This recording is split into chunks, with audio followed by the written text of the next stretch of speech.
I knew I was screwed the second I opened my eyes and found myself lying on a hotel bed that wasn't mine. Scratch that, it was technically mine, but also not, because the room belonged to Emily Carter, my stunningly rich, disgustingly aloof fake wife on a reality show called Love on the Road, and I, unfortunately, was no longer myself but had transmigrated into the body of James Walker, the notorious jerk of a side character in some over-the-top entertainment novel, and in this messed-up fictional world, James was a lazy, arrogant bottom-tier actor who somehow forced Emily, yes, the Emily Carter, America's coldest heiress and CEO of a trillion-dollar media empire, into marrying him as a shield because the male lead, Ryan Kim, the perfect flower boy of Hollywood, dumped her to marry someone else, and instead of quietly fading out, James went all in on clout chasing, dragging Emily into a couple's charity reality show just to oppose Ryan on live TV, where he made a fool of himself and torpedoed any remaining shreds of reputation he had left before eventually dying of depression after their inevitable divorce. And me? I showed up right in the thick of it, literally on the first day of filming, when all the other couples were arriving with matching luggage and fake smiles, and I was lying on Emily's bed, shirtless, freshly showered, and exposed like an idiot while she stood there in her silk robe, looking like a Vogue ad with a loaded shotgun in her eyes as she glared down at me and snapped, "What the hell do you think you're doing?" And all I could think was, oh great, she's going to kill me in the pilot episode. I tried to explain, said something lame like, "Relax, I'm not here to seduce you," which only made her scoff harder, because apparently the original James had already told her there was no love between them and to keep her distance, so my very existence in her bed was an instant red flag, and I knew I had to pivot fast if I wanted to survive these 2 weeks, so I threw out a wild card. "Let's just cancel the show and go home," which made her freeze, because clearly that wasn't in the script she expected, but I didn't care, I just needed out, except Emily, being Emily, insisted on seeing the show through to the end, probably because she wanted to keep tabs on Ryan and see if his newlywed bliss was real or fake, and meanwhile I, now fully embodying James Walker 2.0, decided that fine, I could pretend to be lazy for 2 weeks, sleep in, play games, ignore everyone, then file for divorce and ride off into D-list celebrity freedom, which sounded way better than playing house with a woman who looked at me like I was chewing with my mouth open. Day 1, I slept until 11 a.m. While the other couples were out doing yoga, chopping vegetables together like it was TikTok, and going viral with OMG their goals edits, meanwhile I rolled out of bed, grabbed a sandwich from the fridge, and immediately ran into Ryan Kim. Yes, that Ryan Kim, Mr. Wholesome Smile himself, who gave me this soft-spoken little sermon about being a better husband, and how Emily didn't eat breakfast because I didn't get up, and while he put on his concerned Appa face for the cameras, I wanted to throw the sandwich at his perfect jawline, because let's be honest, the guy might have married someone else, but he was still orbiting Emily like she was the last star in the galaxy. And I could smell the fake from a mile away. Emily came downstairs mid-intervention and caught me watching a YouTube video where some lifestyle vlogger called her flawless except for being married, and I scrambled to mute it, but the damage was done. She sat across from me, cool and unreadable, but her eyes were locked on mine like she was analyzing a lab rat. I blurted out, "Don't worry, I'm not into you anymore, I am just trying to find someone to remarry after we split," which didn't help. And she narrowed her eyes like she didn't buy a word of it, but I kept my poker face and walked off like I didn't care. The next day was a group activity day, and guess what, we had to climb a freaking mountain while looking cute as a couple and taking romantic candid shots for fans to vote on, and whoever got the least votes would be mysteriously punished, whatever that meant. Emily and I ended up with the Cherry Blossom Trail route, of course, and she looked like a goddess under the falling petals while I, in my hoodie and fake smile mode, tried to survive without puking. But then something weird happened. When we posed for a photo, I laughed naturally, like, actually laughed, and she looked at me, really looked, and there was a flicker of softness I hadn't seen before. The photographer squealed about our natural chemistry, and I was like, bro, we barely know each other, but even I couldn't deny something about her in that moment felt familiar. Later, over a sad picnic of lettuce and uncooked shrimp, long story, Emily rolled up her sleeves and started cooking like a pro, and I just sat there slack-jawed because, since when could she cook? The fans watching the live stream lost their minds, and for once, I wasn't the one being flamed online. In fact, our couple photo from earlier shot to the top of the vote rankings after Emily casually reposted it with the caption, "Vote for us," on her brand new Weibo, which triggered half the Carter Group's business empire to spam us with shares and likes like it was a coordinated marketing campaign, and I pulled her aside like, "Are you insane? You're making it impossible to get divorced now," and she looked me dead in the eyes and said, "Who said I want a divorce?" And yeah, my brain blue screened right there, because what the hell do you mean, Emily Carter? I thought this was a fake marriage, a publicity stunt, a temporary contract, and suddenly I'm realizing she might have known me before, or at least someone who looked like me, and things were getting way more complicated than any system log ever warned me about, and just when I thought I could hide under the radar, I passed out during a beach walk from emotional whiplash and woke up in her arms, with my head against her shoulder, and her saying my name, not James, but my real name from before I transmigrate. Then suddenly it hit me like a train. This wasn't her first time meeting me, and this wasn't just some showman's gone wrong, this was a second chance I didn't know I was asking for. So yeah, that moment on the beach when I passed out like some delicate Victorian heroine and woke up in Emily Carter's arms, half-conscious and murmuring the name, Liam, a name that wasn't supposed to exist in this timeline, well, that shattered whatever illusion I had that this was just a dumb romantic variety show or some throwaway side character plotline. Her face when I said that name, the way her whole body froze like someone just hit pause on her soul, I knew instantly I'd messed with something deeper, and when I blinked awake, still woozy, I caught her lips trembling like she was trying not to say something that had been bottled up for years. She didn't say, "Who's Liam?" or, "You're hallucinating," she said, "You remembered," and I, dumbass that I am, said, "I think I just hit my head." Because what else are you supposed to say when the woman you thought was your fake wife is looking at you like you're the ghost of someone she loved and lost? Back at the tent later that night, I couldn't stop thinking about it, even while she acted like nothing happened, casually setting up sleeping bags as if we hadn't just emotionally collided like two timelines crashing into each other. She teased me about being slow, mocked my sandcastle attempt earlier, and told me not to snore because she had zero interest in hearing me wheeze through the night like a broken humidifier. But every time our eyes met, there was this unspoken pull, like she knew me, like she was testing to see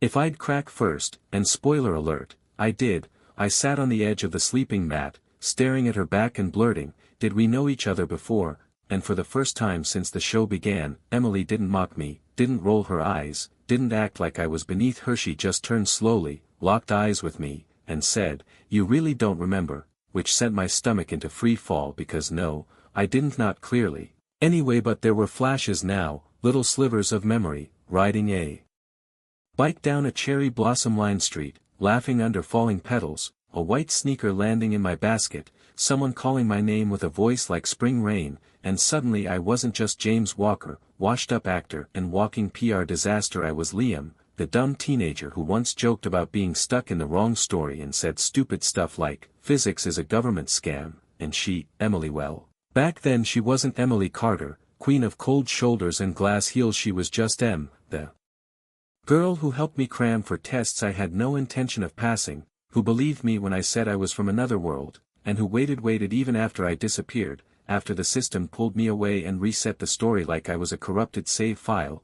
She told me everything that night, how I showed up at Northbridge High out of nowhere, spouting sci-fi nonsense and wearing my uniform wrong. How we became best friends over instant noodles and comic books, how she helped me prep for the audition I said would take me home, and how I vanished the day after her grandfather's surgery, right after I told her she'd fall for Ryan Kim because that's what the novel said, and I, being the absolute clown I am, believed that version of events, believed that her falling for Ryan was canon, non-negotiable, inevitable, except she didn't, not really. And I know that now because of what happened next after she told me the truth. She got up, walked out of the tent, and came back 5 minutes later with a freaking leather-bound diary, and when I say my heart almost fell out of my chest, I mean it, because she handed it to me without a word and said, "Read it if you still think this was just a show," and walked away.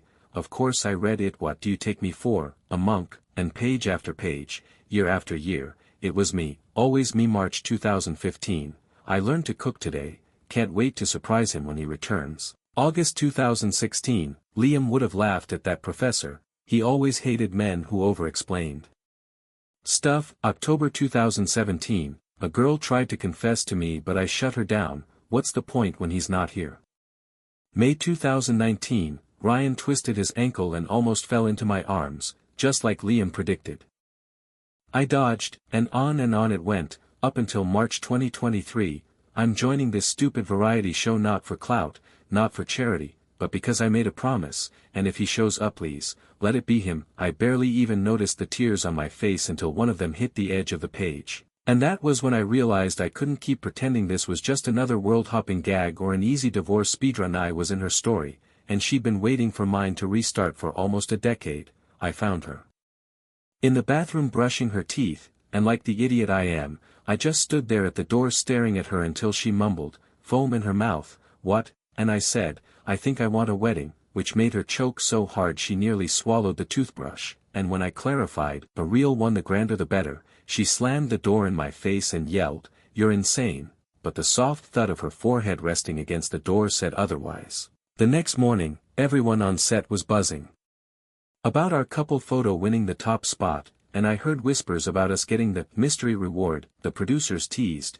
which turned out to be a bonus trip to Willowridge, Emily's hometown, aka the Americanized version of our past life's cherry blossom dream town, and I nearly dropped my coffee when she announced it with the kind of smug grin that says, I know this will emotionally wreck you and I'm living for it. The producers made a huge deal out of it, gave US matching school uniforms, hired a camera crew to film us retracing the steps of our youth, and told us to recreate the heartbeat of young love, which, wow, no pressure or anything. The minute I saw Emily in that old Northbridge High outfit, my knees gave out because even though she'd grown taller, stronger, colder, the girl under those navy stripes was still the one who once stewed an entire chicken in a pot because she thought that's how Americans did it and proudly said, don't laugh, it's all edible, and I knew right then that no matter how many timelines or plot resets we went through, I'd be stupid not to fight for this for us. She took me back to the Cherry Hill Trail where we first met, stood under the same tree where her shoe dropped into my basket, and said, if you really don't remember, that's okay. I remembered enough for both of us. I wanted to kiss her right then, but we were live, and I could already see the bullet comments flying in on the live stream. Wait, why is this giving off real CP vibes? Emily's looking at him like he hung the moon. Is this still scripted or did they go full method acting? And I wanted to scream yes, this is real, stop shipping me with anyone else, but instead I just smiled like an idiot and said, thank you for waiting, and she, cool as ever, replied, took you long enough. So yeah, this wasn't just a story about a villain side character anymore. Not a disposable plotline or a throwaway redemption arc. It was about finding your way back to the one person who knew the real you before the story even began. Returning to Willowridge with Emily wasn't just a nostalgic variety show stunt, it was like being thrown headfirst into a memory minefield. Each corner of that sleepy town whispering versions of myself I barely remembered but could suddenly feel crawling under my skin. Even before the camera started rolling, she dragged me to Northbridge High's old soccer field, stood at the exact penalty spot, and said, you kicked the winning goal here once, and acted like it meant world peace. And I wanted to laugh but my throat tightened because I could see him, that younger version of me in a wrinkled jersey, grinning like an idiot as he ran toward her with arms wide open, not realizing that someday he'd forget all of this. I followed her through every alley, past the old bakery that now sold artisanal kombucha, across Cherry Hill Trail where she pointed out the tree we carved our names into.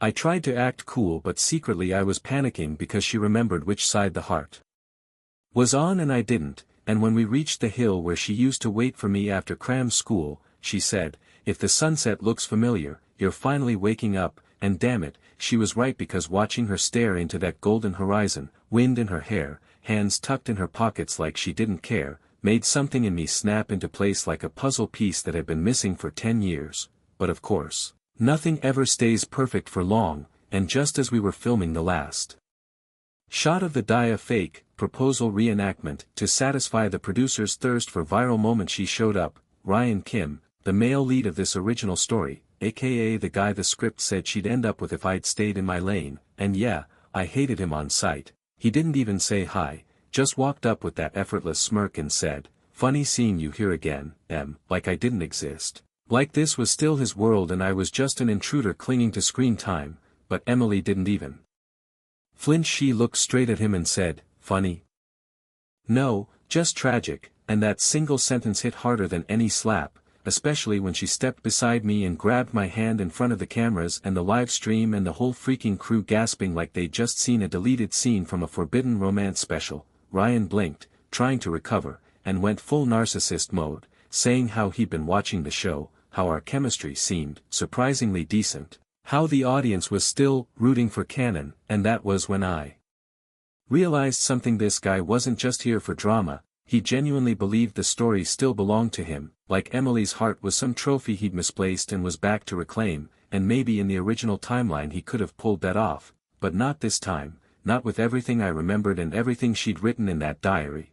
I told him flat out, Canon changed the day I remembered her name. And that got him to shut up for 5 seconds, but of course he wasn't done. He challenged me to a rematch on the soccer field, said if I wanted to earn my role, I'd have to prove I was more than a nostalgic glitch, and yeah, I knew it was dumb and macho and childish, but I said yes anyway, because pride is stupid and love makes you dumber. The whole thing turned into an impromptu special episode, the producers foaming at the mouth for content, branding it Battle for the Heart, Witchug, Kilma, but I went along with it because Emily stayed on the sidelines, arms crossed, watching silently, and I knew this wasn't about scoring goals, it was about showing her I was willing to fight, even if the whole world laughed at me. Long story short, I lost 2-1, but that one goal I made.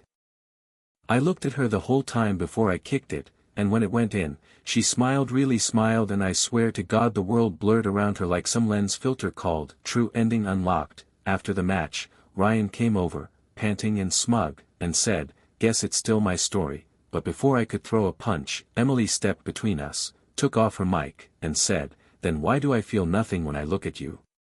and walked away holding my hand like it was the most obvious choice in the universe. The next few days were a whirlwind. Fan theories exploded online, clips of our school reenactments went viral, the diary leak, yes, someone hacked the producer's backup files and found pages Emily had submitted as her character notes, stirred up headlines like, "Did they know each other before?" and, "From script to soulmates." And I honestly didn't care anymore because for once the barrage comments weren't mocking Methy, were rooting for us. Wait, I thought this was fake, but now I'm in tears, bro. The way she looks at him like she's been waiting a lifetime. He's Liam, isn't he?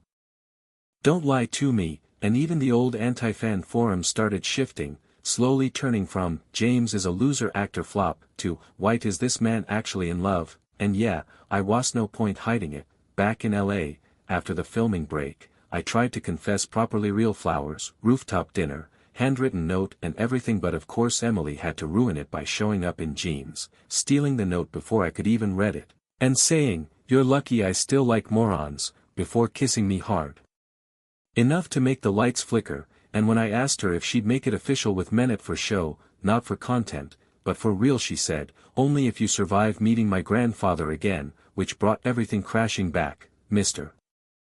Carter Sr., the reason I left the first time, the man who once looked me in the eye and said, "She was meant for better than you." Emily set the meeting for Sunday, told me to bring a tie, and warned me that if I embarrassed her, she'd pretend she didn't know me for the next decade. I showed up sweating bullets, clutching a bottle of expensive wine I couldn't afford, and as soon as I stepped into that estate, marble floors, classical piano echoing, a butler named George nodding politely, I knew I was about to face a mid-boss level confrontation. Mr.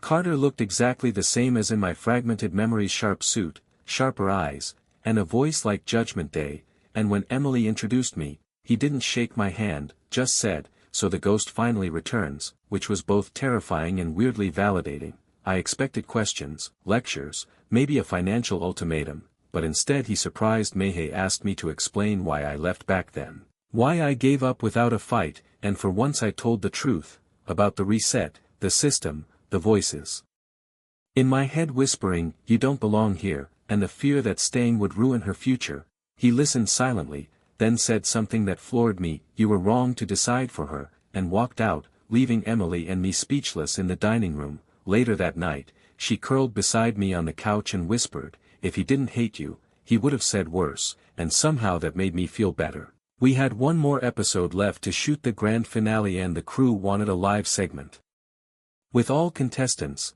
plus a twist announcement, and none of us knew what that meant, but I had a feeling it wouldn't be simple. As we packed for the final shoot, Emily handed me a sealed envelope and said, "Open it when we're on stage," and when I asked what it was, she just smirked and said, "It's either a confession or a declaration of where you'll have to find out live," and honestly, I had no idea which one terrified me more. The final taping was set up like a damn royal coronation, complete with dramatic lighting, rose-petal cannons, and a string quartet playing a moody remix of our show's theme song, Love on the Road, had gone full prestige finale mode, and I couldn't help but wonder if the producers were actually trying to break the internet or just our emotional stability. Emily was in a silver gown that made her look like she ruled galaxies, standing beside me like she hadn't just threatened to detonate my entire existence with one sealed envelope, while Ryan Kim, still dressed like a romanticized villain straight off a drama set, leaned casually against his podium on the other side of the stage like he already knew the ending, and maybe he did, because the script originally was his. The host, some overly enthusiastic influencer named Drew, hyped the crowd with classic lines like, "Who will she choose?" and "Is true love written or rewritten?" While I tried not to pass out from stress, Emily gave nothing away, her face unreadable, posture calm, lips curled just slightly like she was enjoying the chaos, and when the host handed her the mic for her final decision, I swear the entire live stream froze for half a second. She looked at Ryan, then at me, and said, "This whole show was supposed to help me decide who I should end up with, but the truth is, I already made my choice 10 years ago," and with that she walked to the center of the stage, turned to face the crowd, and held up the envelope. I felt my pulse in my ears as she peeled it open, and inside was a letter, in my own handwriting, except I didn't remember writing it, at least not in this timeline. My heart dropped as she read aloud, "If I ever forget your name, remind me by breaking my heart slowly so I can fall in love with you all over again," and the silence that followed was so heavy it could have crushed cities. Emily's voice didn't shake, not even when she said, "He wrote this before the reset, before he disappeared, and I waited every damn day for him to come back," and I couldn't breathe because suddenly it all clicked: why she'd been so cold at first, why she never gave up pushing me, why her eyes always looked like they were trying to pierce through layers of fog. It wasn't that she was trying to create something new with me, she'd been trying to wake up what we already had. The barrage comments went nuclear. "Wait, he wrote that before. OMG, he reset and she remembered.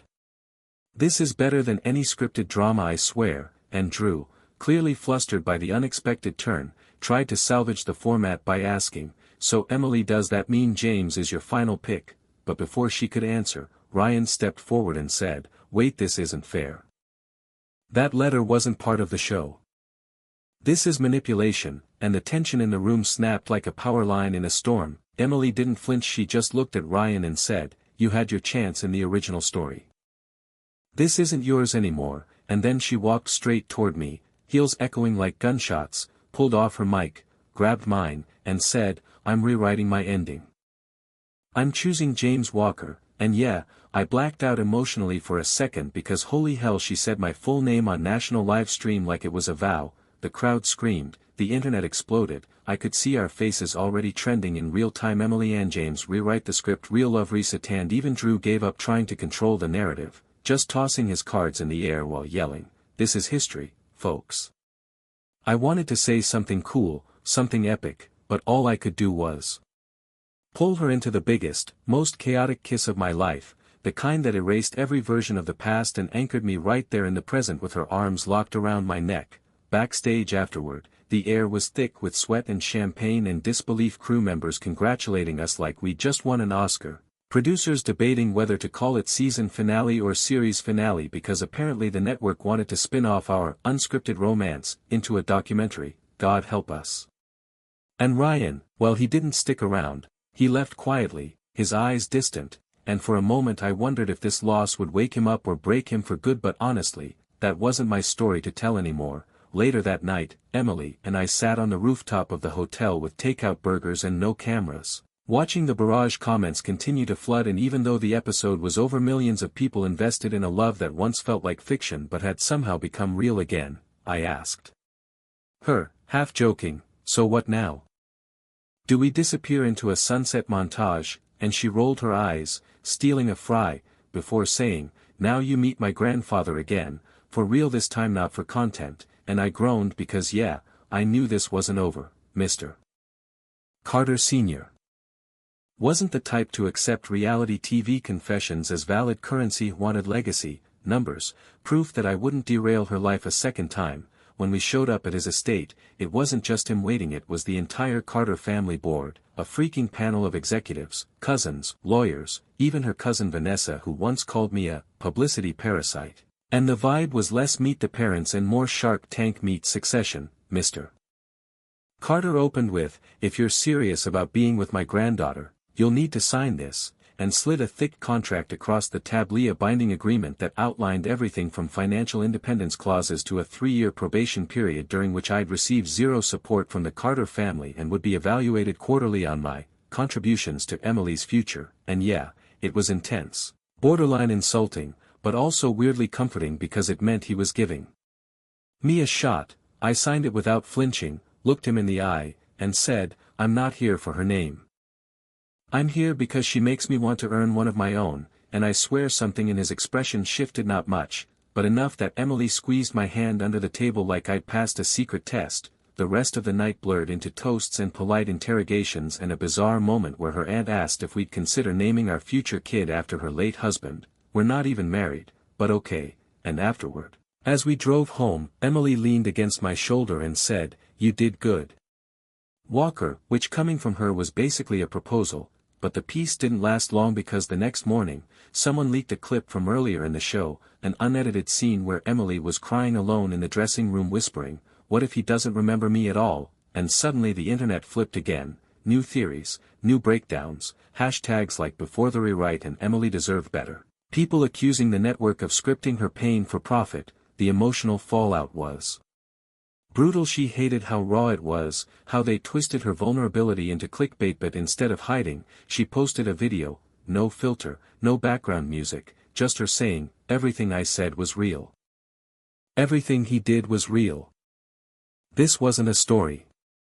It was a return," and damn, even I teared up watching it. The storm passed eventually, as they always do, and the media moved on to newer scandals, newer love stories. But something had shifted permanently. People saw us differently now, not just as a tragic on-screen couple or a miracle reset, but as something honest, fragile, and somehow still standing. That weekend, we went back to Northbridge High for real. No cameras this time, just the two of us, sitting under the tree we carved our names into, except now it had a plaque because the town declared it Hope Tree after the show blew up, and Emily laughed when she saw it, said, "Guess we really did become public property," and I told her, "As long as I still get private rights to your smile, I'm good," which made her groan and punch my arm and then kiss me anyway, and in that moment, I knew we weren't just rewriting the story, we were finally writing our own. We thought we'd earned our peace, that after the chaos of the show, the barrage of edits, boardroom interrogations, and emotional landmines from the past, things would finally slow down and let us breathe, but clearly the universe, or maybe fate, or karma, or whatever twisted narrative force kept yanking us around, had different plans, because just as Emily and I were walking hand in hand past that old carved tree at Northbridge High, the one now turned into a local monument to televised redemption, a weird glitch popped in my vision, like a flicker or a notification, but there was no phone in my hand, no camera near us, nothing digital, and yet a message hovered faintly in the air like it was burned into the sky. "System notice. Your final task has been activated. Confirm permanent timeline lock.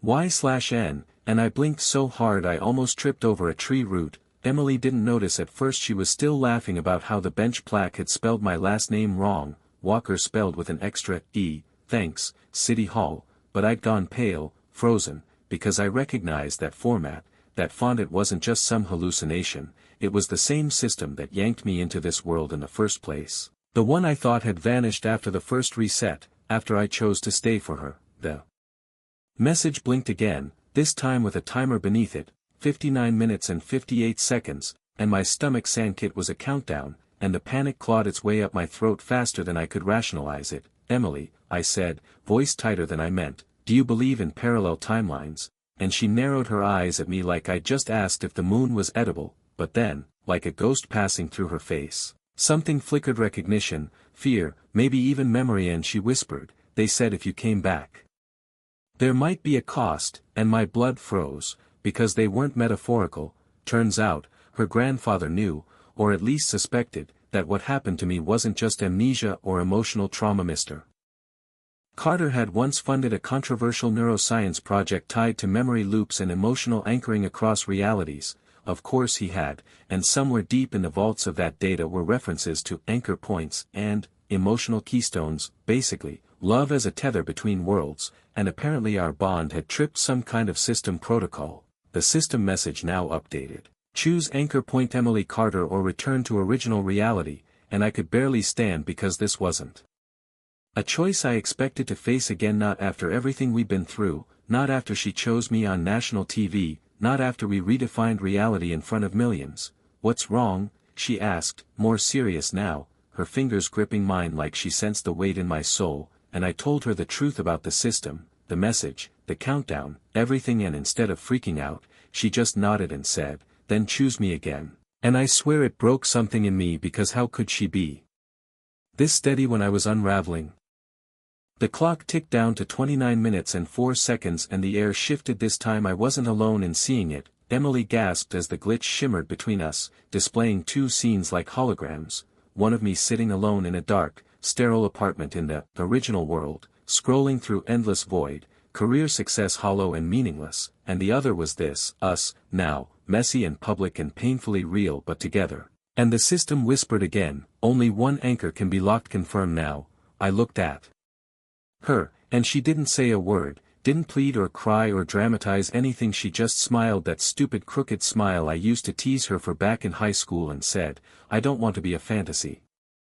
I want to be your reality. And that was it. That was the moment I hit Y. The glitch exploded into light, not painful but blinding, and when it faded, the sky was normal, the tree was still there, the town plaque still spelled my name wrong, but something deeper had locked in. Like the static hum of the old system was gone, the overlay erased, the simulation cleared, and for the first time in forever, I didn't feel watched or tested or written, I just felt present. Emily exhaled like she'd been holding her breath for years and whispered, you're really staying, and I said, I never left, and then she punched me in the chest and kissed me in the same motion, like a chaotic combo move only she could pull off.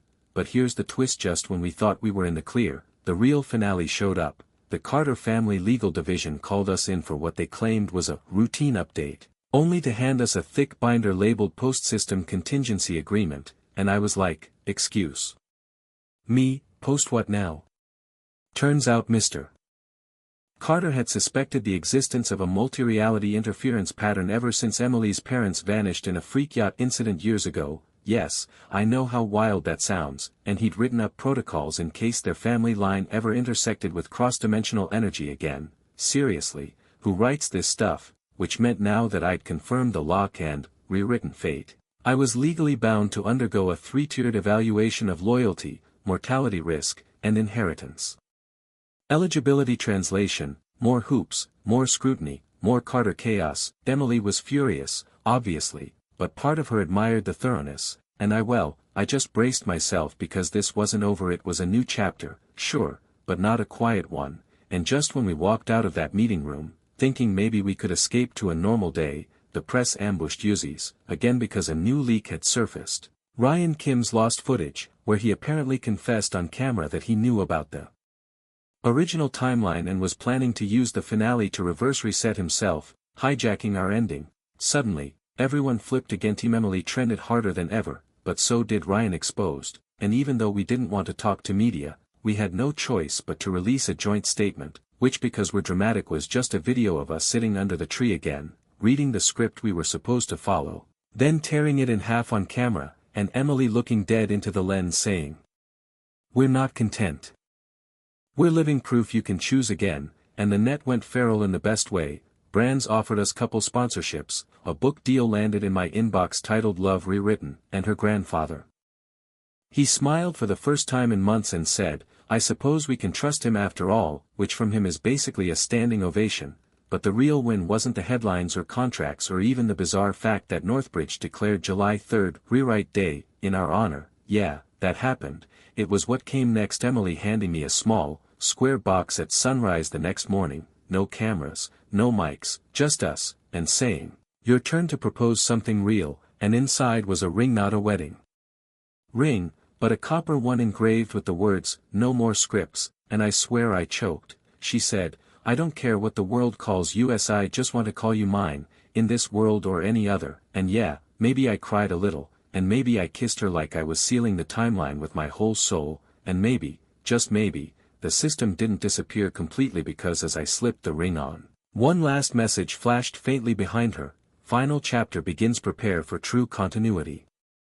The moment I saw that final message, "Final chapter begins, prepare for true continuity," I knew the system wasn't done with us, not entirely, not yet, not until something was sealed deeper than just emotions, deeper than timelines, like the world wanted one last performance before letting us go, and just as I slipped that copper ring onto my finger, the skies over Willow Ridge dimmed slightly, not ominous, but cinematic, like the atmosphere itself had chosen better lighting for the scene about to unfold, and sure enough, within minutes, my phone lit up with a barrage of notifications that weren't from apps I'd installed, but from something else. Broadcast override engaged, global viewership, live initiated connection, soul lock event detected, and I just stared at Emily, who looked like she'd seen this play out before in a dream she couldn't remember until it started happening again, and before either of us could stop it. The world glitched, not physically, but in that weird overlay way I now recognized as the system's signature move, and we were suddenly standing not in our backyard, not under that Cherry Hill tree, but on a pristine white stage floating in an infinite void, with virtual seats filled by glowing silhouettes representing every viewer, every commentator, every avatar who'd ever watched us from behind a screen, across multiverses, across timelines. Every version of this story that had been written and rewritten was watching us now, silent, expectant, holding their breath like the final episode of a show that refused to die, and a voice echoed from nowhere and everywhere at once: "Participant James Walker, participant Emily Carter, you have reached the end of Divergence.